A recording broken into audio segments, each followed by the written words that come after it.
Hello, everyone. I'm so happy to be back in our Welcome Women group talking about some of our frequently asked questions.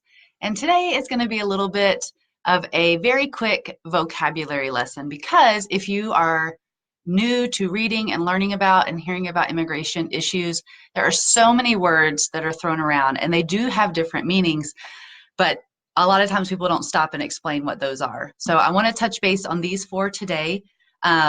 First, I want to explain the difference between a refugee and an asylum seeker.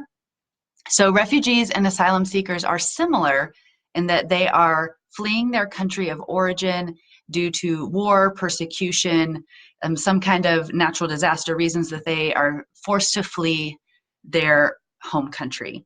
The difference between them, refugees apply in their home country or from a refugee camp to be, and they are assigned to a receiving country where then they go to those countries.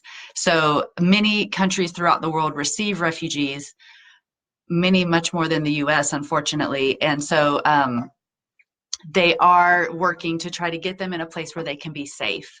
And so people are assigned to a country, they don't necessarily get a choice in that, and then they are resettled where they go. Asylum seekers, on the other hand, do not have the option to apply from their country necessarily. And if you remember from a couple videos back, we talked about the asylum process, and you have to be on US soil to apply for asylum.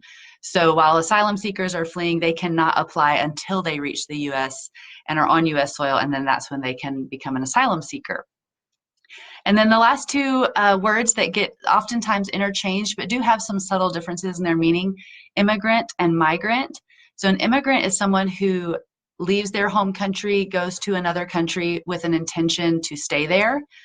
And a migrant is often someone who is on the move, whether within their home country or going across borders, and oftentimes is, again, kind of seeking refuge or seeking economic opportunity and those kinds of things. So there's a little bit of a difference there. So I hope that's helpful as you hear those words here in this group or in the news, that they can help just bring some clarity as we all seek to learn together. All right, thanks for tuning in.